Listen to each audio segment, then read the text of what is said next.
Assalamualaikum warahmatullahi taala wabarakatuh.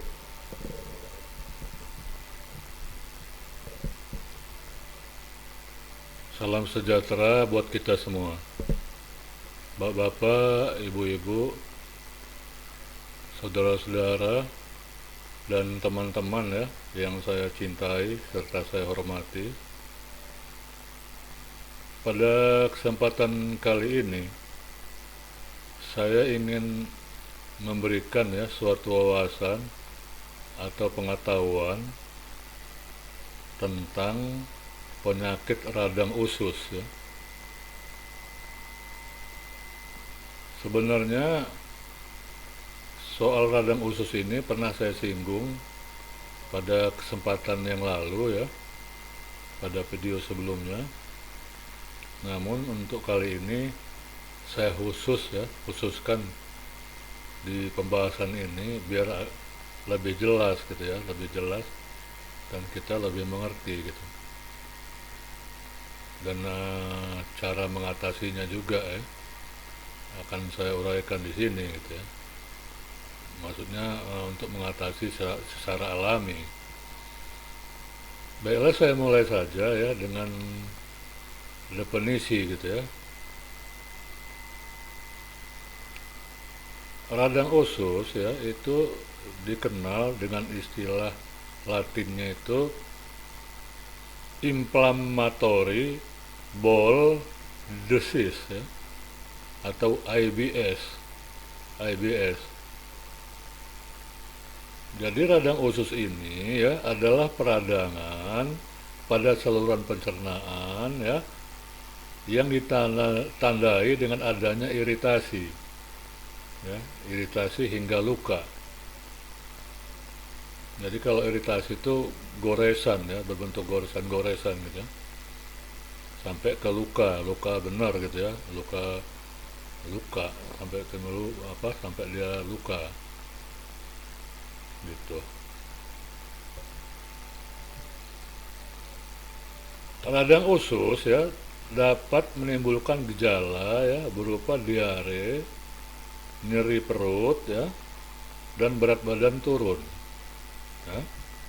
Kemudian radang usus itu dapat terjadi pada semua usia.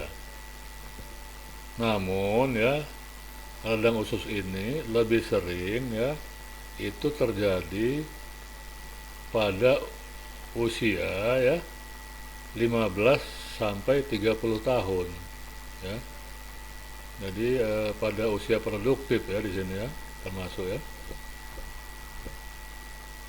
Sebetulnya ya penyebab pasti radang usus itu sendiri itu belum diketahui gitu ya, belum diketahui. Namun diduga ya penyebab radang usus itu adalah terkait dengan kegangguan sistem kekebalan tubuh ya.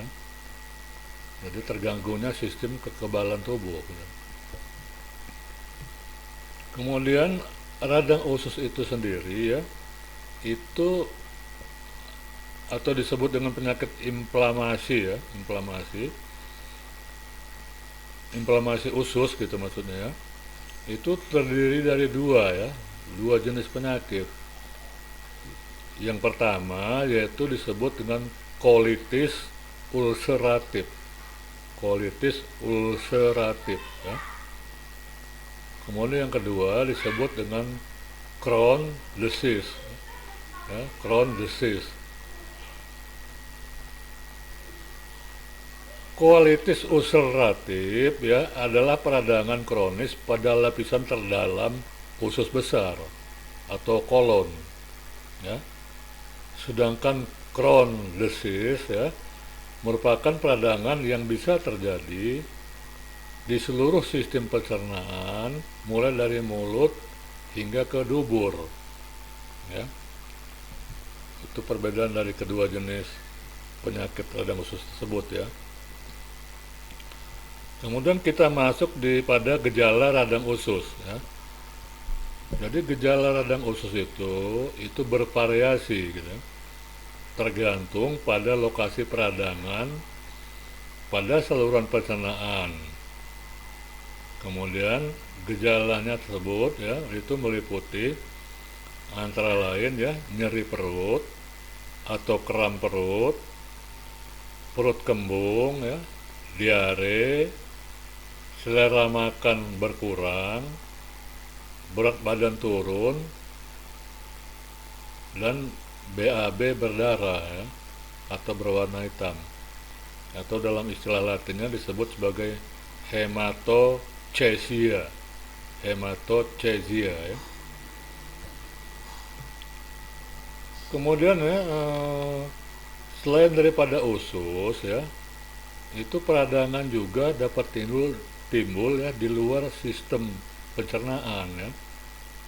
Jadi seperti di mata ya, kemudian di kulit atau di sendi yang biasa disebut dengan artritis ya. Artritis. Khusus pada penderita Crohn disease ya, di area kelamin dapat terjadi sariawan atau luka. Ya.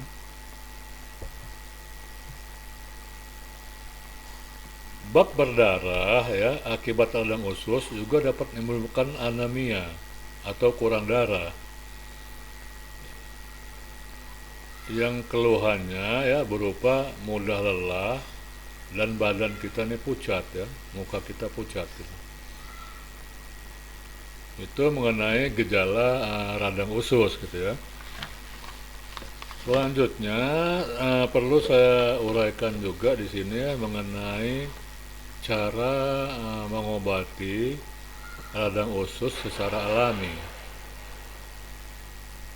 Yang pertama, makan makanan yang baik untuk usus.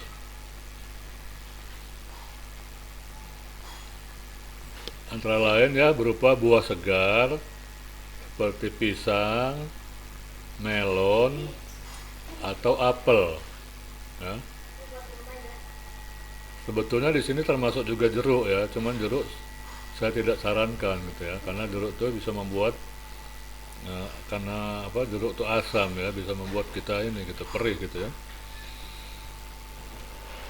Kemudian yang kedua ya berupa havermut ya atau oatmeal ya. Oatmeal. Kemudian makanan lain ya berupa daging ayam atau unggas yang non lemak. Kemudian tahu, telur ya. Kemudian ikan salmon karena mengandung omega 3 ya. Kemudian sayuran segar ya berupa tomat ya, bayam, dan wortel. Kemudian ya orang yang menderita radang usus ya harus makan dalam porsi kecil, tapi dilakukan sering gitu ya, porsinya kecil tapi sering. Kemudian hindari ya makanan yang berlemak. Berlemak itu artinya berminyak gitu ya, dan makanan yang tinggi serat ya, seperti misalnya kubis ya, brokoli, kembang kol, kacang, dan atau biji-bijian ya, biji-bijian mentah ya, serta jagung. Kemudian hindari juga produk minuman atau makanan yang terbuat daripada susu ya. Kemudian hindari juga minuman yang beralkohol serta minuman yang mengandung kafein ya. Kemudian cara mengobati radang usus itu juga ya, itu dilakukan dengan cara mengelola stres ya. Mengelola stres itu artinya melakukan meditasi atau yoga ya. Kemudian melakukan olahraga ya, olahraganya cukup olahraga ringan ya, berupa senam atau jogging ya. Kemudian melakukan terapi biofeedback ya. biofeedback. Dan terakhir, berhenti merokok. Karena tadi tidak saya uraikan secara detail ya, apa-apa gitu ya, cara mengobati radang usus secara alami ini ya. Yang lebih detail bisa dibaca melalui Google ya, artikel di Google gitu. Jadi itu akan lebih jelas lagi apa yang saya sebutkan di atas. Saya rasa itu saja yang perlu saya sampaikan pada kesempatan kali ini. Mudah-mudahan ini bisa membawa manfaat serta tambahan wawasan bagi kita semua. Salam sehat dan tetap semangat. Wassalamualaikum warahmatullahi wabarakatuh.